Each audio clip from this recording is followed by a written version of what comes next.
All right, so we continue with our lesson study, lesson 3, the third quarter for 2025. Yesterday we looked at rough start, Sabbath afternoon. Today is Sunday, July 13. We are going to look at who is the Lord. Who is the Lord? Following God's orders, Moses goes to Pharaoh to begin the process in which he, Moses, would bring my people, the children of Israel, out of Egypt. Find that in Exodus 3, verse 10. Now, the question is, what was Pharaoh's response to God's command? Let my people go. And what significance can be found in this response? And Exodus 5 1 and 2, that is the memory verse for this week. And it reads, Afterward Moses and Aaron went in and told Pharaoh, Thus says the Lord God of Israel, Let my people go, that they may hold a feast to me in the wilderness. And Pharaoh said, Who is the Lord that I should obey his voice to let Israel go? I do not know the Lord, nor will I let Israel go. So that was Pharaoh's response, that he do not know the Lord and he will not let Israel go.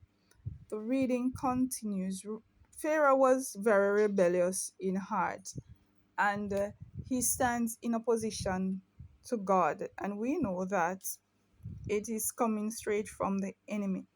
Any system or any person who defies God's order stands as his opponent, and we know that no one can match up to the power of God. And so he stands, he think that he was equal to God. As a matter of fact, the way he answers as if he was, greater than him, greater in power and in authority. Because of course he was Pharaoh. Who dare um, tell Pharaoh what to do? Let my people go that they will serve me. Pharaoh said, I will not let them go. But the reading continues to say, Who is the Lord? Pharaoh declares, not in any desire to know him, but indeed as an act of defiance or even denial of this God whom he admits that he does not know. I do not know the Lord. Be He says almost as a boast. How many people throughout history have uttered the same thing? How tragic, because as Jesus himself said, and this is life eternal, that they might know thee, the only true God, and Jesus Christ, whom thou hast sent.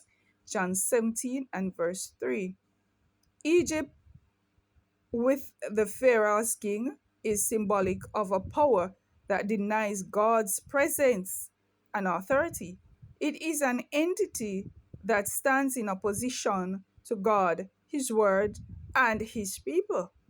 Pharaoh's next declaration, that I will not let Israel go, reveals even more this rebellion against the living God, further making Egypt a symbol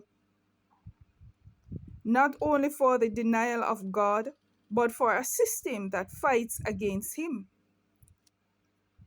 So Pharaoh was really setting up a system that fights against God as God's opponent.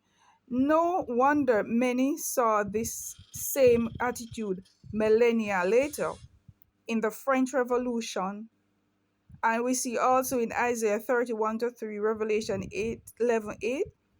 Pharaoh thought he was a god or the son of a god, a broad reference to a belief in one's own supreme power, strength, and intelligence. Of all nations presented in the Bible history, Egypt most boldly denied the existence of the living God and resisted his commands. No monarch ever ventured upon more open the high-handed rebellion against the authority of heaven than did the king of Egypt. When the message was brought him by Moses in the name of the Lord, Pharaoh proudly answered, "Who is Jehovah that I should hearken unto his voice to let Israel go? I know not Jehovah, and moreover, I will not let Israel go." Exodus 5, verse 2. This is atheism, and the nation represented by Egypt would give voice to a similar denial of the claims of the living God and would manifest a like spirit of unbelief and defiance. Ellen G. White, The Great Controversy, page 269.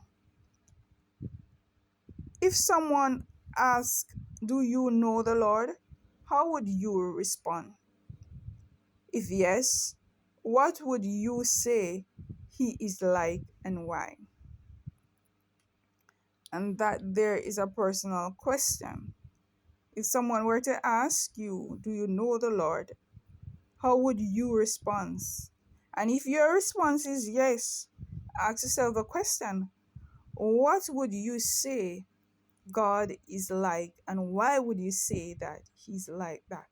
That's a personal question to each person, to know the Lord for themselves and to know if someone were to ask you, what would be your response and what it is that he is like to you, and why do you say that he is like that?